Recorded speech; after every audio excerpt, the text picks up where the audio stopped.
So while our first unit was on a review unit from Algebra 1, the next unit that we're going to be talking about is strictly on functions.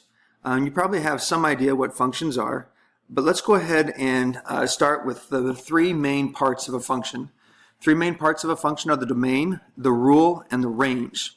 The domain of a function a lot of times is considered the x values, and so these are the x values. The range a lot of times is the y values, and then we have the rule that maps one onto the other. So sometimes we call the domain the input, and so this is good for you to write down as well in your notes. The range a lot of times is considered the output. You can also consider the domain as the independent variable. So my handwriting is going to be atrocious here, but the independent variable. And the range is the dependent variable, and the reason for that is, that's probably an A. That's an A too. There's a reason I'm a math teacher. The reason for that is that the y value, the output, depends on what you stick in for the input.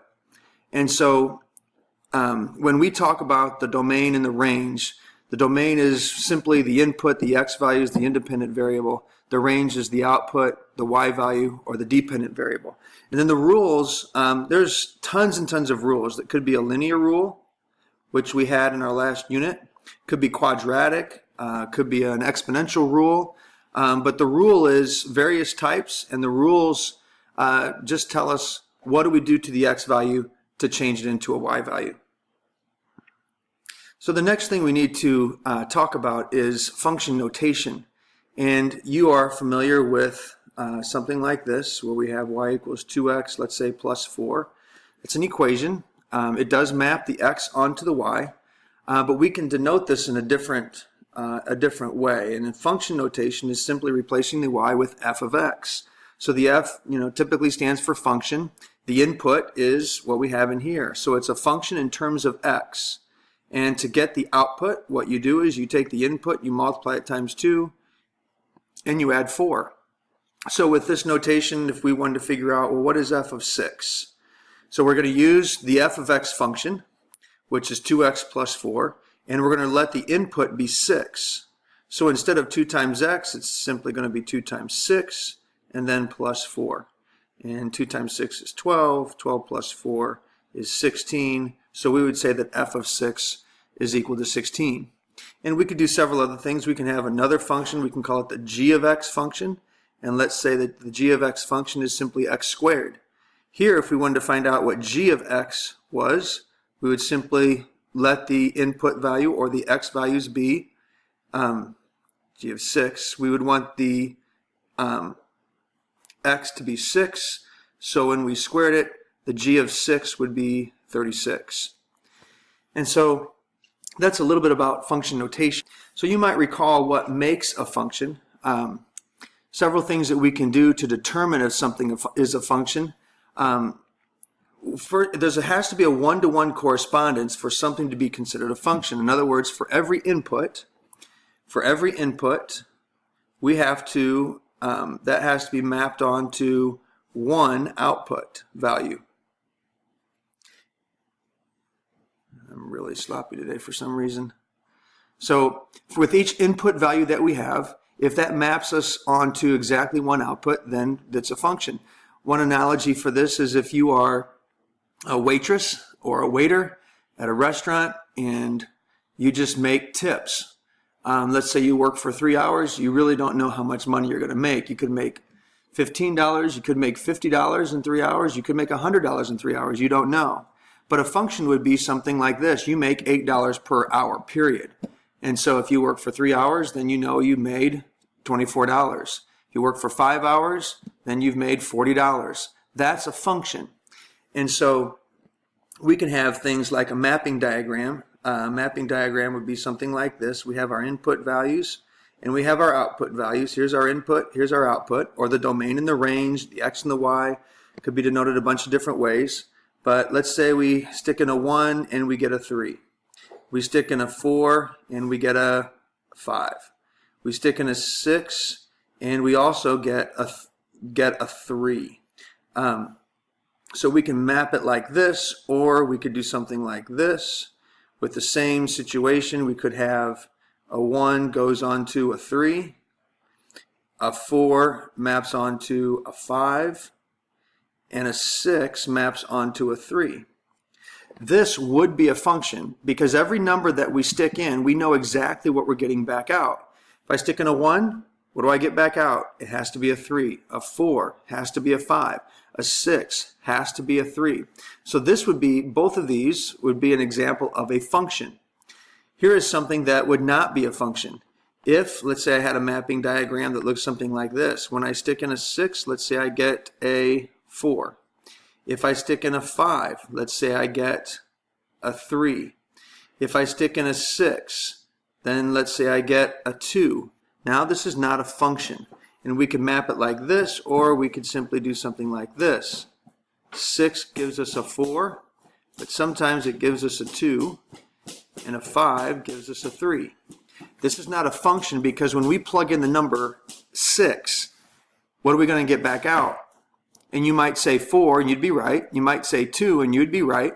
But we really don't know because there's 2 things coming off of the 6. So there's an example of an input value that doesn't give us 1 output. That's an example of an input value that gives us more than 1 output. And because of that, this is not a function. And so it's important for us to remember and know what is a function and what is not a function. Well, if we take a look at the graphs of these 2 things, if we take a look at the graph of the first one, I have a point at 1, 3, and I have a point at 4, 5, which is over here somewhere. And I have a point at 6, 3, which is here somewhere. No matter what I put in, I know exactly what I'm getting back out. Now, sometimes this could be a line or something else, but if I stick in a 1, I'm here. If I stick in a 4, I'm up here. If I stick in a 6, I'm up here. Every vertical line hits 1 point. This one, the second example, is not a function, and here's why. If I stick in a 6, let's just use this example, 3, 4, 5, 6. If I stick in a 6, well, sometimes it's going to give me a 4. Sometimes it's going to give me a 2. And a really easy test for this is if I stick in a 6, I'm on this vertical line, but there's 2 points that it could give me in the for the y values, and I don't know which one it is. And so because of that, this one is not a function. So if I go back to the first one, let's say I had a graph that looks something like that. That curve would be a function because no matter what I stick in for x, it's going to give me a vertical line and it's going to give me 1 number back out each time. In other words, the curve hits the graph at 1 place on all the x values of the graph.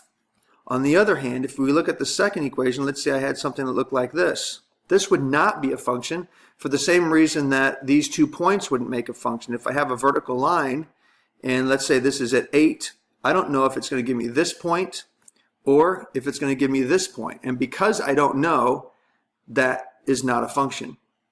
And so we can determine if something is a function or not simply by looking at the graphs. We can look at a mapping diagram, or they can just give us points. And if they gave us points, let's say they gave us a point 2, 3, later on they gave us a point like 2, 5. We would know that's not a function because when we stick in the number 2, we don't know if we're going to get a 3 or a 5. So that's a little bit about functions. Let's move on to a specific type of function that you probably haven't seen before, and that is called a piecewise function. This can be demonstrated with the salad bar at Pizza Hut. When you go and you get the salad bar at Pizza Hut, there's 3 different prices depending on your age. So I'm going to make up some of this information, but let's say that y, or we could use f of x, is the cost of a salad bar. If you are an individual who is less than 10 years of age, then the price at the salad bar is going to be 10 cents for each year that you are alive. So if you're a 7-year-old, you're going to pay 70 cents. However, if you are between the ages of 10, if your age is X and it's between the ages of 10 and 64, then you might have to pay $2.50 for your salad bar. If your age is greater than 64, so that would be 65 or higher, then we're looking at, maybe I should say greater than or equal to 65. This should be just less than 65 here. Then you're looking at the price of a salad bar that maybe is $2. And so we would read this like this. There's three parts of it. Y, or f of x, is equal to 10 cents times x if your age is less than 10. On a graph, we would have something that would look like this. So let's say here's a 10-year-old. We could graph this equation. I'm kind of graphing this equation here, y equals 0.10 or 0.10 or 0.1 times x. Y-intercept is 0, and let's say this is 1, 2, 3, 4. Let's say I have 10 marks in there. If I go over 1, I'm up 10 cents and 10 cents. And so that would be a linear equation that looks something like this until I turn 10. So that's only looking at this part of the graph because that's where you're less than 10. Now, let's say over here, here's a 65-year-old. Between the ages of 10 and 65, your price is going to be $2.50. So let's say $2.50 is right up here. Then if I were graphing the entire thing, I would graph all the way across here, but I'm only going to graph from this point to this point. And the price of your salad bar is $2.50 from the ages of 10 to 65. Notice that I have a salad line there, but I also have a closed circle because a 10-year-old is going to pay $2.50 because the x value has to be greater than or equal to 10. Then if you are over the age of 65, I probably should make this right here because I can't have two 65 examples. So this is just going to be if you're over the age of 65. So $2 would be about here. I could go all the way across, but I don't want to include the whole thing. I just want to include individuals who are over the age of 65.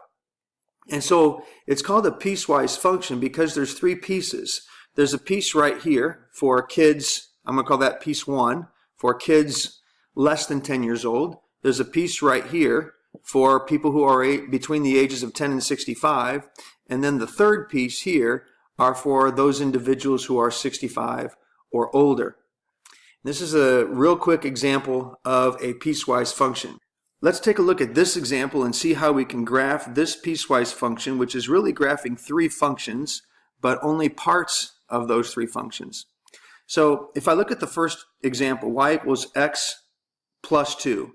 The y-intercept is at 2, and the slope is 1. So I would go up 1 and over 1, up 1 and over 1, and that's going to be a line that looks something like this. Now right now I'm just making it a dotted line, because I'm only going to include that line when the x values are less than 3. So let's say here's x is 1, 2, and 3 right here.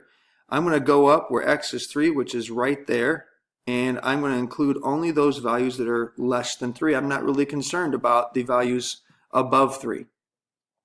Then if I look at the next part, I'm concerned between the x values of 3 and 6. So here's 4, 5, and 6. And between those values, it looks like the y-intercept is at 8. So 1, 2, 3, 4, 5, 6, 7, 8. And the slope is -1. So I would go over 1 and down 1, over 1 and down 1, over 1 and down 1. And it looks like if I were to plug in 3, I would be at 5. So, and I would continue this, go over 1 and down 1 until I get to 6. And it's an open circle at 6, but it's a closed circle here. If I were to plug in 3 for x, that would give me a closed circle at 5, and I would go in this direction. Now, this graph would normally continue, but I'm only interested in it between the values where x is 3 and 6. And then the last one here, if x is greater than or equal to 6, then it's just 2. And so that's going to be a closed circle here and everything to the right. So your homework assignment will have more examples of graphing piecewise function, and we will discuss that more tomorrow. We will see you then.